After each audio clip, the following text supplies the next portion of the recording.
Welcome back to Movie Insights. In the suburbs of Los Angeles, 18-year-old Madeline Whittier lives in a special house that has been modified to fit her special needs. Maddie suffers from SID, or severe combined immunodeficiency, an immune disorder that makes her body extremely weak, lacking the means to fight viruses and bacteria. It's like she's allergic to everything, even the simplest of viruses can kill her, and what she eats and what she touches can have severe consequences. Common SID has a cure, but hers is the rare kind. This is why she isn't allowed to leave the house. Her mother, Pauline Whittier, is a doctor, so she watches Maddie's vitals and keeps records of them. It was Pauline the one who figured out pretty quickly that Maddie had SID after she got 8 ear infections, 2 cases of pneumonia, and failing to gain any weight as a baby. This was lucky of her, because most SID patients don't make it past 2 years old. Pauline's also made sure the house protects her from everything. The radiators sterilize her clothes, she owns 100 white t-shirts, and the airlock is a sealed room surrounding the front door. It's airtight so nothing can't leak with the door open. There's also a special room with a giant window that shows the garden, which has been made so Maddie can at least have the illusion of being outside. Thankfully, she has the internet to keep herself busy. She's joined an online support group and even taken an architecture class online, so making building models is a hobby of hers. Whenever she builds something new, she puts a little astronaut inside because that's how she feels, like an astronaut stranded in space. She also exercises and reads a lot, and then she posts reviews of the books. Since her father and brother died when she was a baby, when Pauline is out working, a nurse called Carla takes care of Maddie. She and her daughter Rosa are the only people Maddie is allowed to hang out with, and because Carla has been working with them for 15 years, Maddie sometimes feels like she's trapped there with her. One morning, Maddie hears some noises outside, and when she looks through the window, she notices a new family has moved in next door. The teenage son, Oliver Bright, sees her and says hi to her, which is the first social interaction Maddie has had with a stranger in ages. Today is also her birthday, so Pauline takes the day off to spend it with her. They eat cake, play phonetic Scrabble, and watch a Nicolas Cage movie that they need to pause when someone rings the doorbell. It's Ollie and his sister Kyra Bright, who have brought a bundt cake their mom made. It's a tradition of hers to send one to the neighbors whenever they move, and while Pauline can't accept it, she does welcome them to the neighborhood. Ollie asks about his daughter, but to protect her, Pauline tells him she isn't around. Maddie has heard all this on the intercom, so as soon as they leave, she goes to the window to watch the siblings go back home and accidentally drop the cake to the ground, breaking the plate. A moment later, Ollie appears by his own window and waves his hand, a gesture Maddie returns. The next day, Maddie hears noises outside again and discovers Ollie is doing it on purpose to get her attention. He starts putting up a little play for her at his window. While wearing all black, he pushes the bundt cake off the windowsill as if murdering it. Then it appears resting next to a couple of pill bottles, and the final act is the cake connected to a fake Ford with Ollie pretending to be a priest that is giving it the parting blessings. Maddie finds it all hilarious, so when Ollie writes his phone number on the window, she doesn't hesitate to text him. Since then, the two teenagers begin texting each other every day, chit-chatting about anything and everything. They learn a lot about each other, like the fact Ollie is from New York, he wishes to move back, and his favorite person is his sister. Maddie, however, doesn't tell him she's sick until she can't dodge the subject any longer, but Ollie promises her he doesn't feel sorry for her. Since they can't meet in person, Ollie asks her to come to the window and describe her eye color, after which he calls her beautiful. Days later, Carla finds out about Maddie's growing friendship with Ollie. She had already suspected when she noticed her looking so many times through the window, and confirms it when Maddie badly lies about what she's looking at on her laptop. She asks Carla if Ollie could visit sometime, promising to make him follow all protocols, but she refuses. That night, Rosa visits her and Maddie tells her a bit about Ollie. Rosa comments how things are finally getting interesting for Maddie and she won't get to see it because she'll be leaving for college in the fall. One evening, Ollie shows up in front of the giant garden window and connects his phone to Maddie's wireless speaker to make it play Heartbeats by Jose Gonzalez. The two of them make their hands meet on the glass, and Maddie can't help imagining what it would be like to kiss him. The next day, she applies online for a credit card that she uses to get a new sweater that isn't freaking white. When her mother sees her wear it sometime later, Maddie tells her she got it from Rosa. A few days later, Carla has a surprise for Maddie. She's allowed Ollie to enter the house, and she'll let Maddie see him as long as she promises they'll stay on opposite sides of the room. After changing into nicer clothes, Maddie goes to meet him, feeling rather awkward at first but slowly easing into casual conversation. When Ollie asks her where she would go if she could leave, she chooses the ocean, because it's only 3 miles away from her house yet she never got to see it. They don't really stay too far from each other. The more they talk, the closer they come, and Ollie is so nervous that he ends up tossing his rubber bracelet against the wall.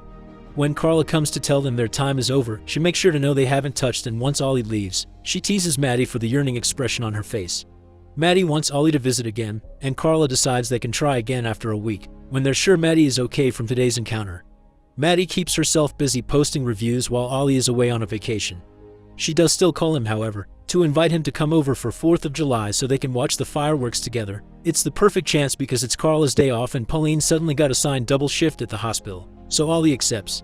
When the day comes, they start the evening by chatting on opposite sides of the room, and Maddie is surprised to hear how much Ollie knows about math because he had mentioned being in summer school.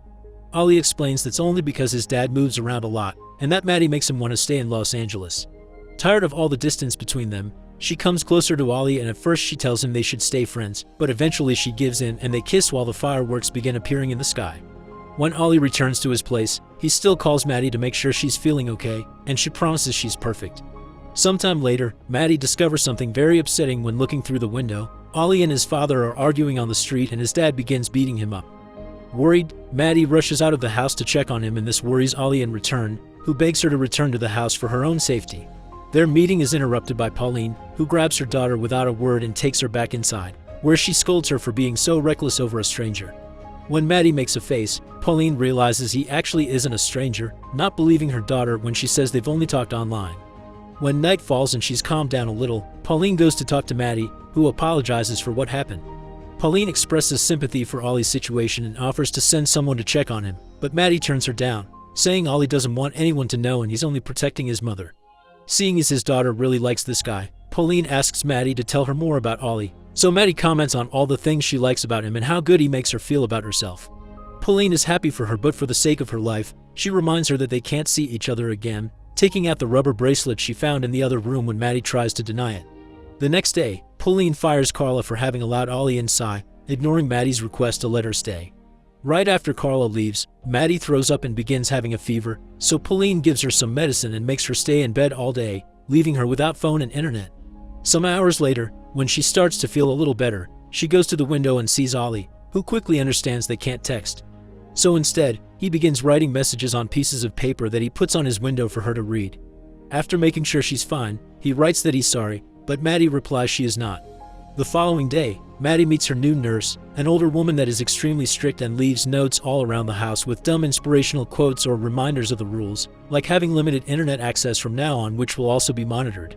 Maddie tells Pauline that she misses Carla because she was her friend, but Pauline reminds her she was just a nurse and she shouldn't have gotten attached. She thinks the same applies to Ollie. One day she'll find another girl who isn't stuck in her house and will forget all about Maddie. It hurts Maddie to hear this, but the more she thinks about it, the more she can't stop imagining Ollie with another girl and realizes her mom is right. He'll be happier with someone healthy, and Maddie is just setting herself up for heartbreak. She sends Ollie a message saying they can't be together anymore because she's ruining his life. Ollie tries to call her but she won't pick up, so he sends various texts to convince her not to break up with him, but she won't give in. While Ollie says he doesn't want to lose her, Maddie thinks there's nothing to lose because she can't even leave the house. However, the next day, she wakes up to find the huge window downstairs covered with pictures of the ocean and a note from Ollie that says every ocean deserves to be seen by her. Touched by the gesture, Maddie decides it's time to take matters into her own hands. She writes a letter for her mother, telling her how much she loves her and thanking her for everything she did for her, since it was thanks to Pauline that she survived this long, but it's no longer enough. She isn't doing this for Ollie, she's doing this for herself, because if she doesn't go now, she'll never know what it is like to be truly alive. After leaving the letter by her bed for Pauline to find and packing her bag, Maddie goes outside, getting shocked by the feeling of warmth the sun leaves on her face. Once the initial sensations calm down, she goes to the house next door and asks Ollie to come out through a text, kissing him as soon as he shows up. She then lies to Ollie and tells her she's been doing gene therapy, which she hadn't mentioned before not to get his hopes up. She says it seems it's working, but her mom is still worried, so she's running away to test it because she will never truly know if she stays inside. Using the credit card she applied for weeks ago, she bought 2 tickets to Hawaii and invites Ollie to come with her, and he of course accepts. After packing a bag of his own and calling his sister to tell her to take care of their mother and not to tell anyone of what they're doing, Ollie drives them to the airport. Maddie is a bit scared of traveling by car at first, even if it isn't going too fast, but once she gets used to it, she asks Ollie to go faster. Moments later, while they're boarding the plane and flying to Hawaii, Pauline finds the letter and calls the police.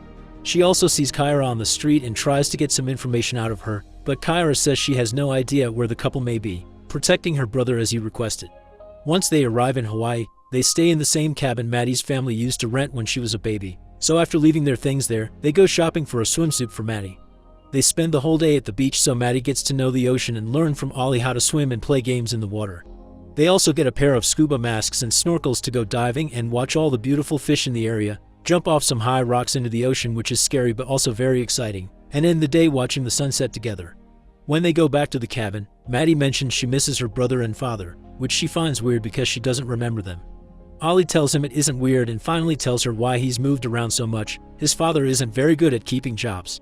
He doesn't understand why his mom won't leave him. Ollie told her to do so many times, but his mom only said that he'd understand when he gets older and that love makes people crazy. Maddie agrees, accidentally revealing she's in love with Ollie, so he takes the chance to tell her he loves her too. When they go to bed some hours later, they make love. The following morning, Maddie realizes she isn't feeling well and she's burning up with fever. Ollie calls an ambulance and she's taken to the hospital, where she could feel her heart stopping as she dreams of Ollie being away from her and trying to reach her. When she wakes up, Ollie is gone and she's back in her house with her mom. When Pauline finally leaves her alone, Maddie grabs her computer and chats with Ollie, who is incredibly worried about her. She apologizes for putting him through all this and breaks up with him for good this time, claiming she's tired and she can't do this anymore. Ollie thinks his life is better with her in it, but Maddie says hers isn't, causing a hurt Ollie to say he lied, and he does feel sorry for her before logging out. Days later, since Maddie has learned her lesson in the toughest way possible and won't be repeating it soon, Pauline accepts to leave her alone while she works instead of hiring another nurse.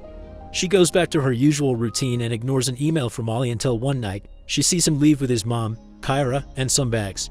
Maddie goes looking for his email then and discovers it's a goodbye letter because Ollie is moving back to New York, doing it in the middle of the night while their father is out drinking so they can finally leave him behind. Another few days pass, and Maddie is surprised to get a call from his doctor from Hawaii that informs her of her lab results. She only had a virus infection that only got a bit serious because she has a weak immune system. Maddie tries to explain she has SID, but the doctor doesn't believe it because if that was the case, the virus would have caused a much worse effect on her. Shocked by this revelation, Maddie starts looking through all of her mother's files but doesn't find anything that confirms the diagnosis, so she confronts Pauline about it when she comes back from work. Pauline swears she must have the papers that confirm she has SID somewhere, and it's at that moment that Maddie realizes her mother suffers from Munchausen syndrome by proxy, a condition in which a caregiver creates the appearance of health problems in another person. Crying her hair out, Maddie runs away, not listening to Pauline when she begs her to come back inside. For the following days, Maddie stays with Carla and Rosa. She also goes to see a doctor to get a proper diagnosis, and this doctor confirms she doesn't have SID, just an underdeveloped immune system from underexposure due to living in filtered air her whole life. One afternoon, Pauline shows up at Carla's with some of Maddie's things and tells her what happened when she was a baby. Shortly after her brother and father died, she got very sick and the doctors didn't know why. Thinking it could be allergies, they gave Pauline a list of things to keep Maddie away from, which developed into an obsession when combined with her fear of losing her like she lost her husband and son. She apologizes to Maddie and hugs her before leaving. Some days later, Carla goes to see Pauline and convinces her to open the house's windows to finally allow real air inside. Maddie, however, has trouble forgiving her. She understands her mother has gone through a lot, but she can't stop thinking about all the things she's missed in over 15 years. She decides to fly to New York, and once there, she sends Ollie a message, asking him to meet her at the old bookshop. She's nervous because she thinks he may not show up at all, but as soon as she arrives at the bookstore, she finds Ollie waiting for her. After asking him to start over and pretend this is their first meeting, the couple kiss and leave the store holding hands.